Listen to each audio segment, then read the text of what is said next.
I swear on everything. The first time I saw the girl, she was sitting in the middle of the river with no ground under her, and yet she didn't sink. She was just there, floating, smiling at me like she knew me.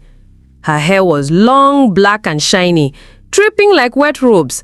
Her eyes were wide and bright, but there was something in them that made my stomach twist. She looked human, but her lower body didn't look right. It moved in a way that no legs should move. I was 12 years old. That day has never left my mind, and what followed after destroyed my family and my village. This is not some story I read. This is what I saw, what I lived. And if you are a parent reading this, I beg you, listen to warnings. Don't let greed push you where you shouldn't go. My parents didn't, and they paid the price. I grew up in a small riverside village in Nigeria. We were not poor, but life was simple. Most people farmed cassava and maize. Others fished in the river. The river was everything to us. It gave us food. It gave us water. It gave us life. But it also had a spirit. The others always warned us, the river is not empty. There are eyes under it. There are errors inside it. Be careful. We children thought they were only scaring us so we wouldn't go swimming when no one was watching. But the older I got, the more I realized the elders were dead serious. They believed in a mermaid, what people call Mami Wata. They said she could appear as a beautiful woman, but she was not human. She lured people with beauty, riches, or promises, and those who followed her never came back the same. Some drowned, some returned rich but cursed, some came back mad. That was the warning. But warnings mean nothing when greed enters a parent's heart.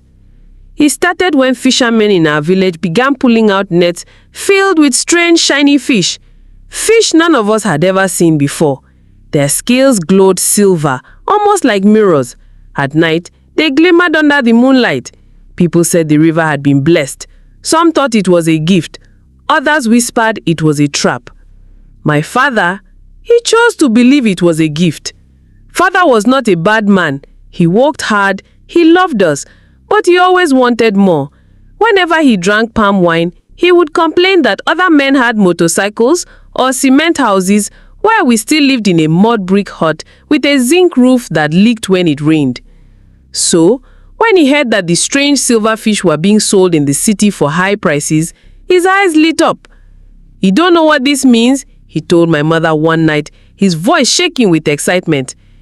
"If I can catch enough, we will be rich. No more leaking roof, no more farm suffering. We will be like the town people." Mother was not happy. She looked him dead in the eye and said, "Leave that fish alone. This is not ordinary. Haven't you heard the elders? They say it belongs to the water spirit. Taking it will bring disaster." But father laughed.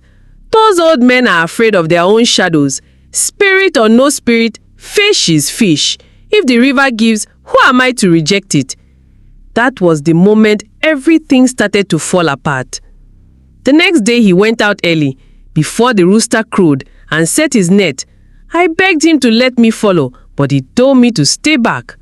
By afternoon, he returned with a basket full of the silver fish. They shimmered like coins. Even I was amazed. That night, buyers came from the nearby town. They paid him in crisp notes, more money than I had ever seen in our house.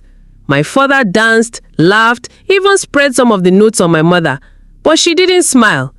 She only muttered, "Blood money. You don't know what you have brought home." For a few weeks, things were good. Father sold fish after fish. He bought new clothes. He bought me sandals for the first time in my life. We even started talking about moving to a bigger house. But then, strange things began to happen. At night, father would wake up sweating, saying he heard a woman singing by the river. Her voice was soft, sweet, and he called his name. My mother would shake him, angry, saying it was just a dream, but he swore the voice was real. Sometimes he said the voice told him to bring more fish. Sometimes he said it told him to come alone to the river at night. I was too young to understand, but I was scared. I didn't like the way my father's eyes looked when he talked about the voice. They looked hungry, desperate, almost like he wasn't himself. Then came the day I saw her. It was during the dry season. I had gone to fetch water. The sun was blazing, but the river was cool and still. I bent down to scoop water into my calabash, and when I looked up, I saw her. She was sitting in the middle of the river, smiling at me. Her skin was too smooth, like polished wood. Her face was beautiful, but strange, as if drawn too perfectly. Her eyes didn't blink. Her hair floated even though there was no wind. And beneath the water, I saw something moving. Not legs. It was long, shiny, and it flicked like a fish tail. I froze. My hand shook so much that the calabash slipped and spilled. She tilted her head, still smiling, and then in a voice soft as wind, she whispered my father's name. Not mine, my father's. I ran back home screaming, spilling what I saw. My mother's face turned pale. She grabbed me and said, "Don't ever tell your father what you saw. Do you hear me? Don't ever." But it was already too late. Father had been hearing her voice, and now she had shown herself to me. That night, Father returned late. His clothes were wet. His eyes looked empty. When my mother shouted at him, he pushed her aside, something he had never done before. He only said, "She promised me more than I can ever dream of. You don't understand." Mother wept. I sat in a corner shaking. That was when I realized that the mermaid wasn't after me. She was after him. That was when I realized that the mermaid wasn't after me. She was after him. From that night on, my father stopped being the man I knew. He became restless. His laughter, when it came, was not from joy but from something sharp, almost like madness. He spoke less to my mother, more to himself. Sometimes he would mutter, "She promised me, she promised me." At first, the money was real. Buyers came from the city and carried away baskets of silver fish. They paid him so much that our house, once poor, began to change. Father bought a motorcycle. He bought new clothes for me, even perfumes for my mother, though she never wore them. We ate meat almost every day, which never happened before. But with the riches came the strangeness. At night, he began sneaking out. Mother would beg him, shout, even cry, but he always went. When I tried to follow him one night, he turned to me with eyes that didn't look like my father's eyes. They were cold, empty, like the river. He hissed at me to go back inside. I ran and hid under my mother's wrapper, shaking. When he returned before dawn, his clothes were soaked, his hands trembling, but his face glowed with a kind of wild happiness. He didn't even lie about it anymore. He just said, "She showed me more. Soon, we will leave this village forever." Mother would scream at him, but he never listened. The elders noticed too. They called him one evening in the square. I was there, hiding at the edge of the gathering. The oldest man, Ogwefi, raised his staff and said, "Son, leave the river alone. The fish you take are not ordinary. The songs you hear are not for you. The river spirit has marked you. If you don't stop, she will take what is most precious to you." But my father only laughed. "You are old men afraid of shadows. Look at me. Look at my house. Look at my wealth. Does this look like a curse?"